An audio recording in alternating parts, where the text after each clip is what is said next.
রে অন্নপূর্ণা টাকা পাইছিস? হ্যাঁ রে পাইছি তো রে, তুই পাইছিস? ও তাই, আমিও তো পাইছি অন্নপূর্ণা টাকা। তাহলে চল একটা নিয়ে আসি গা। হ্যাঁ চল আজকে পার্টি করবো। মাল তো নিয়ে আসলাম, একটা ঝুনুকে ফোন করলে ভালো হইতো না? কি বলবি, এমনিতেই তোর মন খারাপ, ওর টাকা ঢুকে নেই।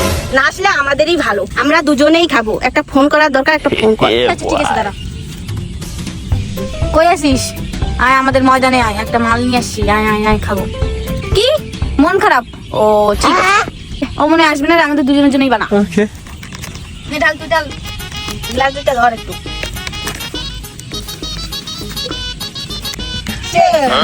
এই কি করছিস, কি করছিস? এমনি আমার মন খারাপ, আর তোর আমাকে রেখে মাল খাই নিচ্ছিস। তুইও খাইছিস? এমনি আমার মন খারাপ, কিছুই ভালো লাগতেছে না, তোরা রাইখে আমাকে মাল খাই নিচ্ছিস। ওই এত টেনশনে জল দিয়ে নেশাই লাগলো না, দে তো বোতলটাই দে আমাকে।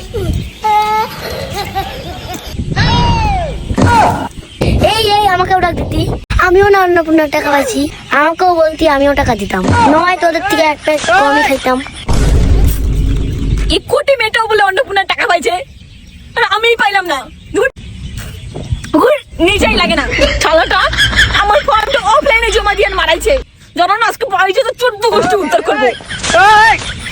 কেন যে এই ধাঙ্গুনিটাকে ফোন করলি? সবগুলা মদ একা একা গিলে বাড়িতে কি যে রঙ্গ তামাশা করবে কে জানে। পরে ওদের বাড়ি থেকে আমাদেরকে দোষ দেবে। তুই তো আমাকে ফোন করতে বললি, তোর জন্য তো আমি খাইতে পারলাম না। বুঝলি সবার টাকা ঢুকছে, আমার টাকাই খালি ঢুকে নাই। শালা জানো না আজকে সুপ্রিম কোর্টে আমি কেস করব। আমাকে টাকা না দিলে আমি সরকার চেঞ্জ করে দিব, আমি হচ্ছি আমেরিকার প্রেসিডেন্ট। আর কোনোদিন মাল খাওয়ার সময় ডাকিস না। ও যে বাড়ি যাই কি করবে কে জানে।